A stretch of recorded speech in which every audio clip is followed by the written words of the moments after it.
చాలా రోజుల తర్వాత మరొకసారి బయటకు వచ్చిన గొడ్డలి పార్టీ మంత్రి అదేనండి. అప్పుడప్పుడు బౌబౌమని అరుచుకుంటూ పదవిలో ఉన్నప్పుడు నీటిపారుదల శాఖ మంత్రిగా చేస్తూ కూడా పోలవరం పూర్తి చేయలేకపోయిన మంత్రి గారు నిన్నొచ్చి బీసీలను ఏదో ఉద్ధరిస్తానన్నట్టుగా మాట్లాడుతున్నారు. అంటే వీళ్ళకి బీసీలకు వీళ్ళు ఏమీ చేయరు, ఎవరన్నా ఏమీ చేసినా కూడా నచ్చదు.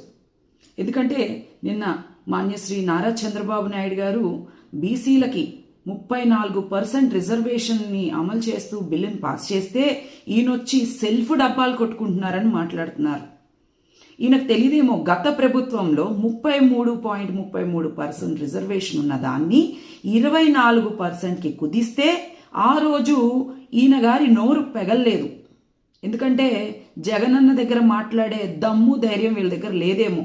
మాట్లాడితే మినిస్టర్ పదవి ఊడిపోతుంది, ఎమ్మెల్యేగా కూడా తీసేస్తారు అని చెప్పి మాట్లాడే దమ్ము ధైర్యం లేక ఈరోజు రిజర్వేషన్లు ఇస్తే ఇప్పుడు వచ్చి నోటికొచ్చినట్టు సెల్ఫ్ డబ్బాలు కొట్టుకున్నట్టు మాట్లాడుతూ ఉన్నారు, కొడుకుంటున్నాం అన్నట్టు. నిజంగా వీళ్ళకి కృతజ్ఞతా భావం అనేదే లేదు. వీళ్ళ హయాంలో బీసీల మీద 74 మంది మీద హత్యలు జరిగినాయి. 3000 మందికి పైగా ఇష్టానుసారంగా కేసులు పెట్టారు. వీళ్ళు బీసీలకి చేసింది ఏమీ లేదు, రిజర్వేషన్లు తీసేయటంతో సహా బీసీలకి పదవులు ఇచ్చింది లేదు. కనీసం మీ పార్టీలో ఉన్న నామినేటెడ్ పోస్టులైనా బీసీలకు ఇచ్చారా? ఒక్క రెడ్డి కులానికి తప్ప. దళితులంటే దళితులకు అన్యాయం చేశారు, బీసీలంటే బీసీలకు అన్యాయం చేశారు.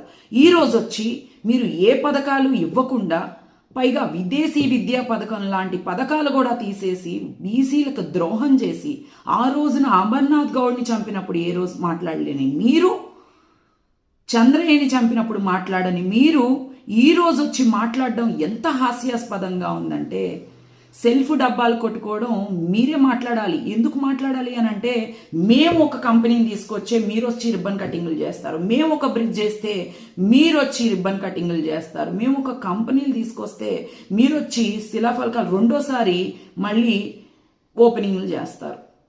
అన్నీ మీరు రెండోసారి చేసుకుంటూ మేమే తీసుకొచ్చామని మాట్లాడతారు.